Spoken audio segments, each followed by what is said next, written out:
Hello everyone. 5 years ago, Mumbo Jumbo made this hipster bridge. Today, I present to you the smallest hipster bridge.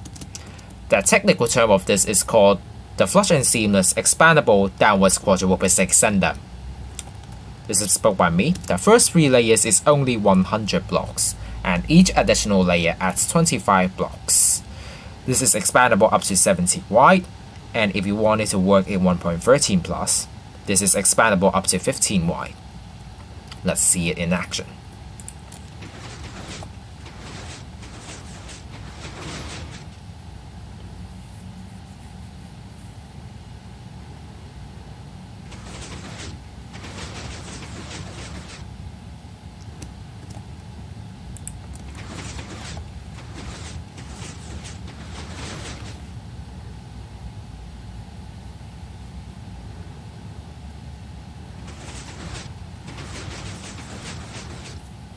There you have it. Before I show you the working principles of this extender, I would like to give a shout out to some of the people who have attempted to compact this original build.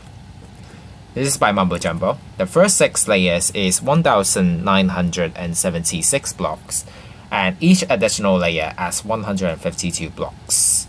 This is expandable up to 14 wide, although here you see this as a 28 wide design because he multiplied this build by 2 and stacked it across.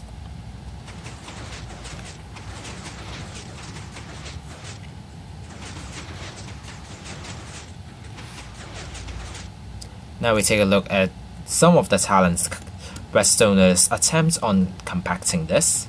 This is by Spacewalker. The first layer is only 120 blocks, and each additional layer adds 30 blocks, and this is expandable up to 13 wide. In 2017 standard, this is already very compact.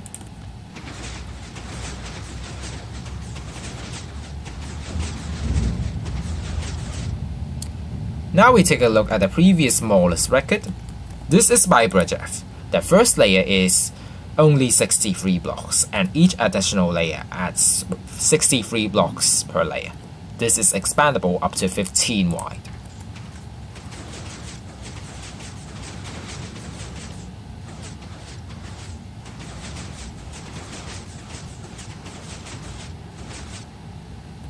Now we take a look at my attempts. This is slightly larger than the one on the right due to the extra layer here. This is 60 blocks for the first layer, and each additional layer adds 30 blocks. This is, however, expandable up to 25 wide. And in addition, if you take a look closely, you can expand this to only 1 layer or 2 layers, while this has a minimum of at least 3 layers. So the expansion degree of freedom is larger for this build compared to this build. And this is sync as well.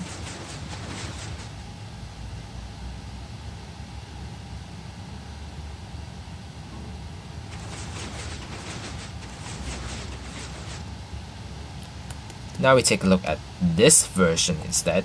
This basically has the exact same size as that one, but then this is infinitely expandable.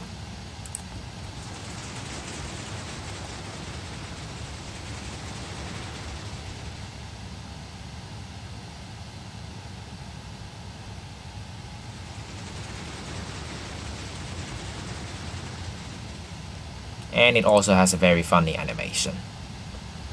For those people who want to take a closer look on these extenders, you can always check out my schematic files in the description below, where you can download them.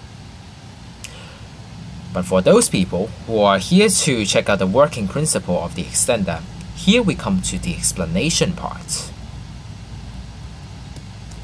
Now, working on any piston extender or piston doors, it would be nice for us to have a clever sequence such that we can basically enhance circuit efficiency because we can reuse some circuits and also make our lives easier. So here is a sequence that I've invented myself. Now inventing a sequence is quite difficult, but showing you how the sequence works is very easy. So here, if I power this piston, it would create a single pulse to this piston and a double pulse to this piston. When I unflick the lever, it will create a single pulse to this dust observer and then note block. And then if I flick it back, it will create a double pulse instead. So this basically does sort of a double extend and retract thingy. This is the first iteration. If we do it again, we have this, a single pulse, and before we do the double pulse, we actually push this observer here, and we do the double pulse. And now we have extended this piston. For time's sake, I will just retract this block, and then we can retract this observer. Here comes the third time. We power this again, single pulse, double pulse. Notice that this piston can grab this block and get retracted upwards. So it's very nice. The final iteration, we do this. This retracts the entire stack, and then single pulse, double pulse. This already concludes the entire sequence of the extender. We basically do this and this 4 times. And during the second iteration, we'll push this observer at the correct timing. Now, there are some things that we need to note about this.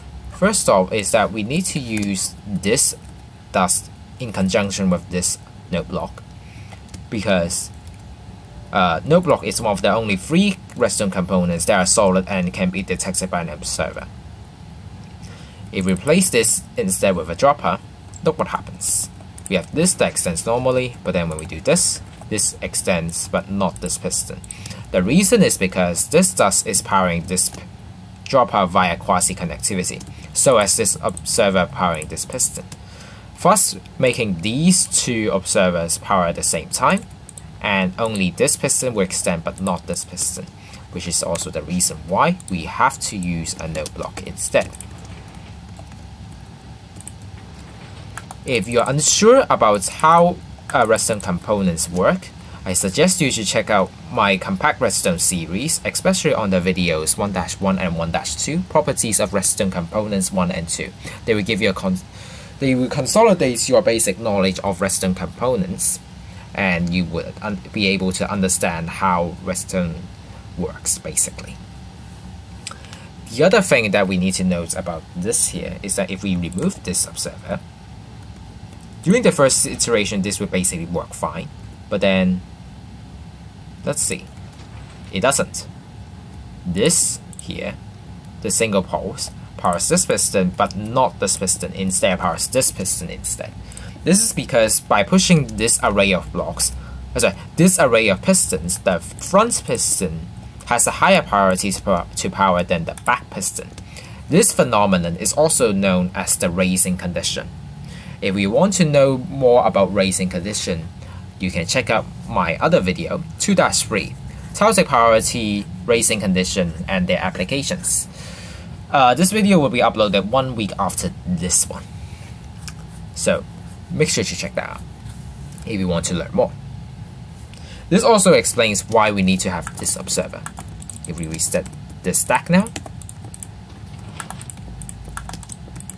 so by having this observer, this piston pushes such that this front piston is now at this position instead of this position. So now this piston is only pushing 1 piston, not 2. So if we do a single pulse, this can fully extend. So that explains the stuff that we need to note about this sequence now. Let's take a look at the variants that come from this extender. So this is the first variant. This is for that one at the far left. So we basically have everything basically exactly the same. It doesn't really change too much here.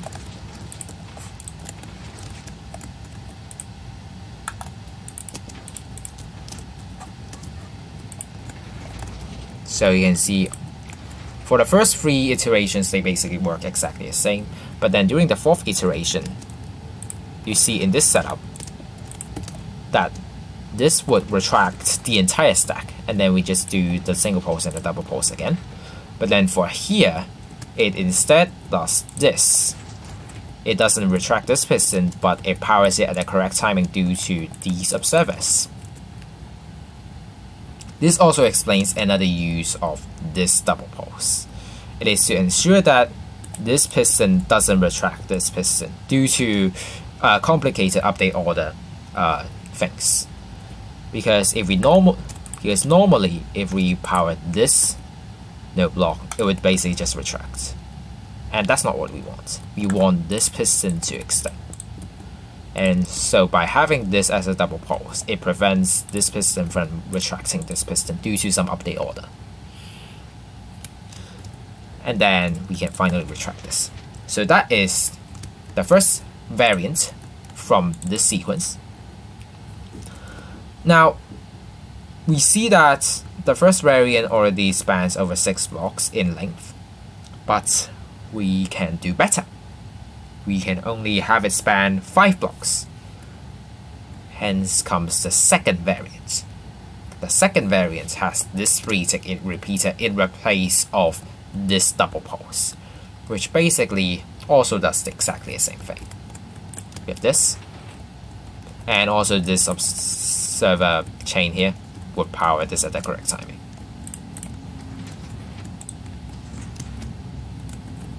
Then we do this.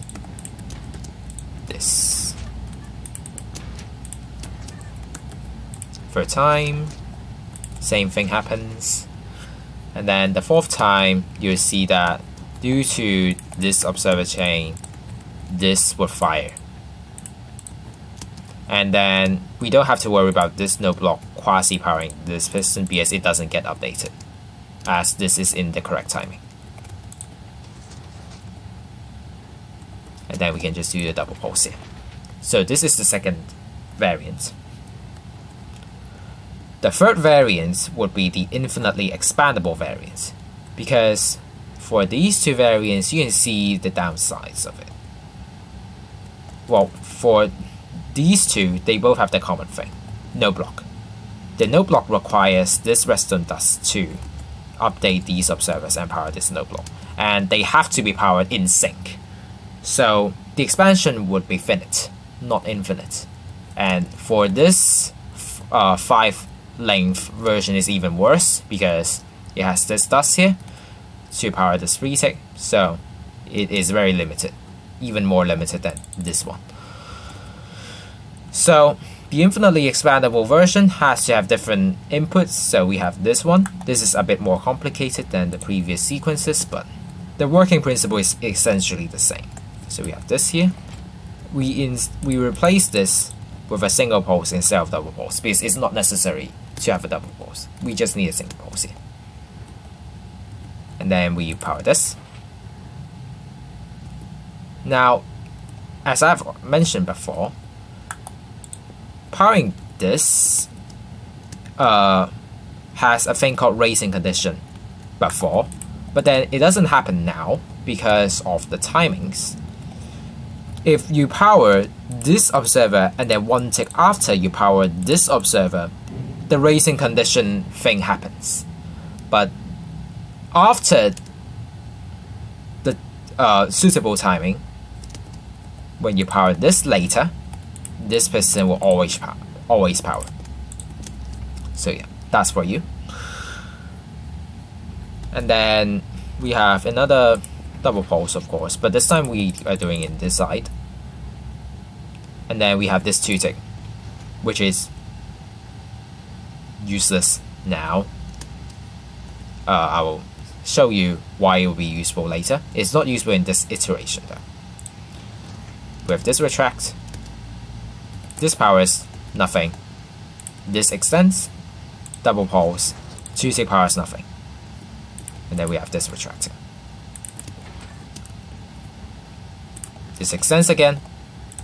This retracts. Now, look at what happens here.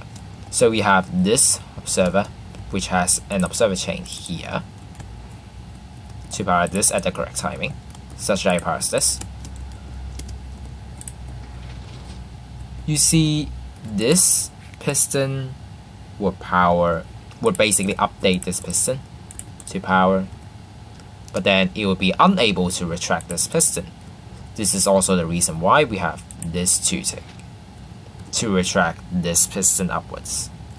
So this 2-tick is basically useful in the third iteration. The fourth iteration, you have this. The double pulse already does the retraction, but then we have this 2-tick again. So it's basically a derp. So this 2-tick is only useful in the third iteration. All the remaining 3 iterations is basically useless, but the sequence requires it to be here. So we just add that.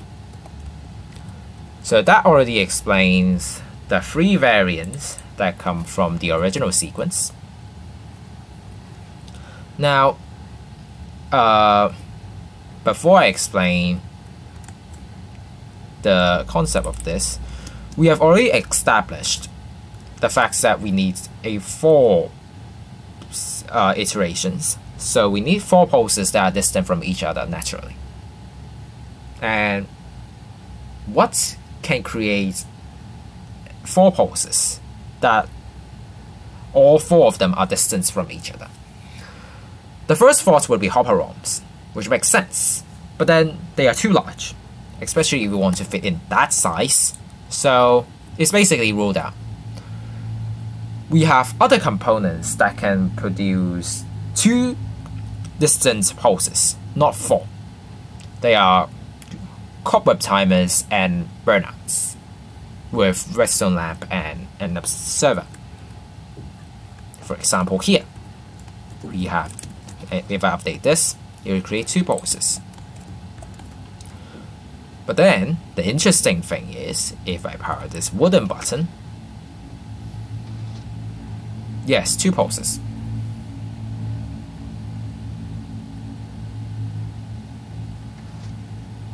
And 2 more. Surprise! By having a wooden button connecting to a redstone lamp, through an observer and powering this burnout, we created 4 pulses from such a small space. And this is very useful. And this is also basically the core of how all of the Extenders by me works. Unfortunately, this circuit is 1.13 plus, so all of the extenders can only work after 1.13. Now, we here established that we basically need a wooden button and a redstone lamp. So let's explain this piston with an observer finally. You can see that in these 2 variants we have this obsidian. That is because we are basically connecting this piston directly from this to this button. We obviously don't want to connect to this burnout because it basically would power this piston 4 times, and during the 3rd and the 4th iteration, if we ever power this, it would just break. We don't want that.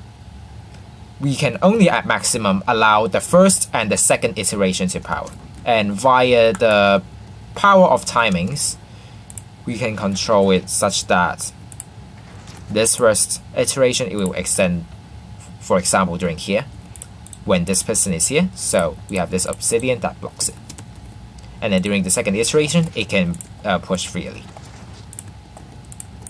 like so. But then, if you realize, in the infinitely expandable version, we have this 2-tick repeater. No longer an obsidian. This is also the reason why we even need to eliminate the 1st iteration powering of this piston. We can only allow the 2nd iteration to power, not even the 1st iteration. Which is also the reason why you would see only in this, it has a redstone torch, drop hopper, and then powering this. So it controls such that it only powers during the 2nd iteration. And for the remaining ones, you see that it isn't the case. It powers both the 1st and the 2nd iteration, so from this button to here. So it basically generates 2 pulses, one at the rising edge, one at the falling edge. So the rising edge would correspond to the first iteration, falling edge would be the second iteration. So yeah, that is basically everything that I have to explain for the extender.